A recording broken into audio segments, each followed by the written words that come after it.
নমস্কার বন্ধুরা, welcome to Shampa's kitchen. আজকে নিয়ে এসেছি আগামী গণেশ পুজো উপলক্ষে খুবই ইজি আর দারুণ টেস্টি 10 মিনিটের মোদক রেসিপি। এই মোদক মাওয়া বা খোয়া ক্ষীর ছাড়াই ঘরে থাকা সাধারণ সুজি দিয়ে কি করে তৈরি করা যায় চলুন দেখে নিই। প্রতিদিনের মতন আজকের রেসিপিটা ভালো লাগলে লাইক ও শেয়ার করতে ভুলবেন না। আর এরকমই দারুণ দারুণ রেসিপির আপডেট পাওয়ার জন্য আজই শম্পাস কিচেন চ্যানেলটিকে সাবস্ক্রাইব করে নিন। সবার প্রথমে একটা প্যান গরম করে তার মধ্যে নিয়ে নেব ঘি। আমি এখানে 2 টেবিল স্পুন ঘি নিয়ে নিলাম। ঘিটা মেল্ট হয়ে গেলে এর মধ্যে নিয়ে নেব 1 কাপ পরিমাণে সুজি। বাড়িতে মেজারমেন্ট কাপ না থাকলে যে কোনো বাটি বা গ্লাসকে মেজারমেন্ট কাপ হিসেবে ব্যবহার করা যেতে পারে। পরবর্তী জিনিসগুলো ওই কাপ বা বাটিতেই ব্যবহার করব। এবারে ফ্লেমটাকে লোতে রেখে আমরা সুজির সঙ্গে ভালো করে ঘিটা মিক্স করতে করতে নাড়তে নাড়তে সুজিটাকে ফ্রাই করে নেব। এই কাজটা কিন্তু নাড়তে নাড়তেই করতে হবে যাতে সুজিটা নিচে লেগে না যায় আর সুজির রংটা লালচে না হয়ে যায়। প্রায় 7-8 মিনিট আমি নাড়তে নাড়তে লো ফ্লেমে সুজিটাকে ভালো করে ফ্রাই করলাম। সুজি থেকে সুন্দর সুগন্ধ বেরোনো শুরু হয়েছে সুজি ভাজার। এবারে এই সময়ে এর মধ্যে অ্যাড করে দেব দুধ। আমি 1.5 কাপ মতন দুধ এর মধ্যে অ্যাড করে দিলাম। দুধটা কিন্তু আগে থেকে জাল দিয়ে রুম টেম্পারেচারে নিয়ে এসে রাখা হয়েছে। দুধের মধ্যে ভালো করে সুজিটাকে মিক্স করে নেব নেড়ে চেড়ে, যাতে কোনো লাম্পস না থাকে।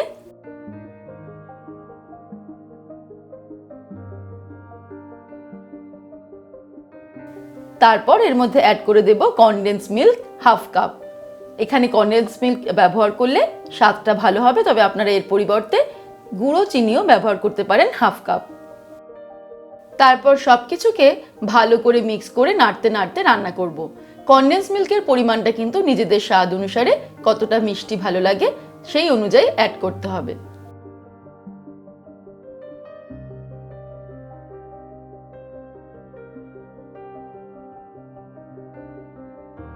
লো ফ্লেমে নাড়তে নাড়তে কিছুক্ষণ রান্না করার পর এই সুজির মিশ্রণটা কিন্তু বেশ খানিকটা ঘন হয়ে এসেছে। এই সময় এর মধ্যে আমি অ্যাড করে দেব আরও 1 টেবিল স্পুন পরিমাণে ঘি, যাতে এই মিক্সচারটা একটু ভালো মতো স্মুথ হয়। ঘি অ্যাড করার পর আবারও এটাকে লো ফ্লেমে নাড়তে নাড়তে রান্না করব ততক্ষণ পর্যন্ত যতক্ষণ এটা কড়াই থেকে পুরো ছেড়ে ছেড়ে উঠে আসছে।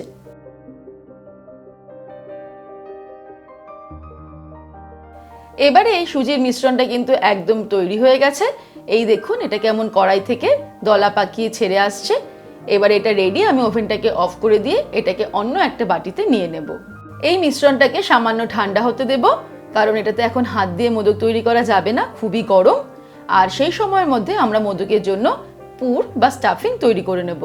এবারে স্টাফিং তৈরির জন্য একটা প্যান গরম করে নিয়ে নেব কিছু ড্রাই ফ্রুটস। প্রথমেই নিয়ে নিয়েছি আমন্ড কুচি কিছুটা পরিমাণে, দিয়ে দেব কিছুটা পরিমাণে পিস্তা কুচি, আর দিয়ে দিচ্ছি কিছুটা পরিমাণে কুচিয়ে নেওয়া কাজু বাদাম। তারপর এগুলোকে একদম লো ফ্লেমে 1 মিনিট মতো আমি ড্রাই রোস্ট করে নেব।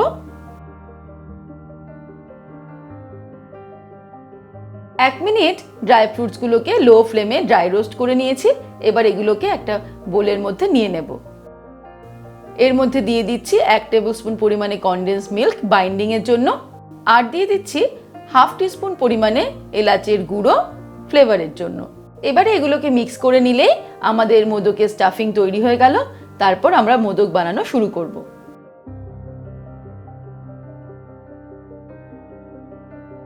একটা মোদকের মোল্ড নিয়ে নিয়েছি, যেটা বাজারে খুব সহজে কিনতে পাওয়া যায় আর অনলাইনেও অর্ডার করে কিনতে পাওয়া যায়। এর মধ্যে কিছুটা পরিমাণে প্রথমে আমি ঘি গ্রিস করে নেব, যাতে মোদক খুব সহজে বেরিয়ে আসতে পারে। তারপর এটাকে বন্ধ করে কিছুটা এই সুজির মিক্সচারটা নিয়ে ভালো করে এটাকে হাতে আরেকটু প্রেস করে নিয়ে এর মধ্যে ঢুকিয়ে দেব। একদম পুরোটা ভর্তি করে ঢোকাবো না, মুখের দিকটা সামান্য একটু ফাঁকা রাখবো। তারপরে একটা আঙুলের সাহায্যে এটাকে ভালো করে চেপে চেপে দিতে হবে চারিদিকটা, আর মাঝখানে একটা হোল করে নেব এইভাবে। এই হোলের মধ্যে আমরা স্টাফিংটাকে ঢুকিয়ে দেব। কিছুটা পরিমাণে স্টাফিং নিয়ে হাতে একটু গোল্লা মতো করে এর মধ্যে ঢুকিয়ে দিলাম। আঙুল দিয়ে একটু চেপে দিয়ে মুখটা আবারও সুজির মিক্সচার দিয়ে বন্ধ করে দেব। ওপরটা একদম সমান করে দেব, যাতে মোদকটা খুব সহজে নিচে ফ্ল্যাট সারফেসে বসিয়ে দিতে পারি। এইভাবে করার পর খুব সাবধানে আমাদের এই মোদকের মোল্ডটাকে খুলে নিতে হবে।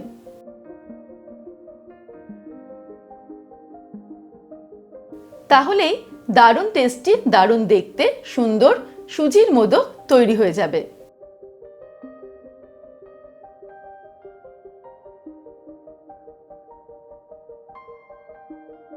চলুন আরেকবার দেখে নিই আমি মোদকটা কি করে তৈরি করলাম।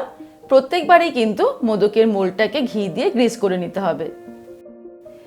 এই মোদকের রেসিপি ছাড়াও সম্পাস কিচেনে আরও অনেক রকমের মোদকের রেসিপি অলরেডি শেয়ার করা রয়েছে। তার মধ্যে রয়েছে traditional modak, fried modak, chocolate modak, mawa modak. এই সমস্ত রেসিপিগুলোর লিঙ্ক আমি ভিডিও শেষে আর ডেসক্রিপশনে দিয়ে দেব, আপনারা চাইলে দেখে নেবেন। বাড়িতে মোদকের মোল্ড না থাকলে কি করে মোদক তৈরি করতে হবে সেটা দেখে নিই চলুন। হাতে কিছুটা ঘি আমি মাখিয়ে নিলাম, তারপর কিছুটা সুজির মিক্সচার আমি নিয়ে নিচ্ছি। এটাকে খুব ভালো করে প্রেস করে করে আমরা মিশিয়ে নেব বা মোলায়েম করে নেব। তারপর দু হাতের সাহায্যে প্রথমে একটা গোল করে নিয়ে এটাকে চ্যাপটা করে নেব, কারণ এর মধ্যেও আমাদের স্টাফিং ঢোকাতে হবে। কিছুটা পরিমাণে স্টাফিং এর মধ্যে রেখে আমরা এটাকে আবার চারিদিক থেকে ফোল্ড করে দিয়ে একটা গোল করে নেব, বলের মতো প্রথমে করে নেব, যাতে স্টাফিংটা কোনো দিক দিয়ে বেরিয়ে না যায়। চেপে চেপে বলের মতো করে নিয়ে এটাকে আবার একটুখানি ভালো করে গোল করে নিচ্ছি। তারপর এইভাবে ওপরের দিকটাতে একটু সরু মতো, যেরকম মোদকের প্যাটার্নটা হয় বা ডিজাইনটা হয় সেরকম করে নিলাম। তারপর একটা চামচের পেছনের দিকটা দিয়ে আমি এইভাবে দাগ দিয়ে দিয়ে মোদকটাকে ডিজাইন করে দিচ্ছি। আপনারা চাইলে টুথপিকও ব্যবহার করতে পারেন, তবে চামচ যেমন সবার বাড়িতেই থাকে, টুথপিক অনেক সময় সবার বাড়িতে থাকে না। তো এরকমভাবে গায়ে গায়ে আমরা ডিজাইন করে দেব, তাহলেই মোদকের মোল্ড ছাড়াও খুবই সুন্দর দেখতে মোদক আমাদের তৈরি হয়ে যাবে। মোদকগুলো তৈরি হয়ে যাওয়ার পর এগুলোকে আরও আকর্ষণীয় করার জন্য একটা ছোট্ট বাটিতে দুধের মধ্যে আমি কিছুটা পরিমাণে কেশর ভিজিয়ে রেখে দিয়েছিলাম। এর ওপর দিয়ে এই কেশর মিশ্রিত দুধ একটু ফেলে দিলে এই দেখুন কি সুন্দর দেখতে লাগছে। একটা করে কেশরের পাপড়িও এর মধ্যে দিয়ে দেব, আর সামান্য একটু করে দুধ এর ওপর দিয়ে দিলে একটা হলুদ রঙের আভা মোদকগুলোকে কিন্তু আরও সুন্দর আকর্ষণীয় করে তুলবে। ব্যাস, খুব সহজে তৈরি হয়ে গেল গণেশ চতুর্থীর স্পেশাল দারুণ টেস্টি সুজির মোদক। আশা করি সামনের গণেশ চতুর্থীতে এই সুজির মোদক আপনারা খুব সহজে বাড়িতে তৈরি করে নিতে পারবেন।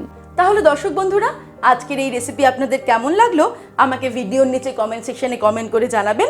ভালো লাগলে লাইক করার অনুরোধ রইল, আর বন্ধুদের সঙ্গে কিন্তু অবশ্যই শেয়ার করুন।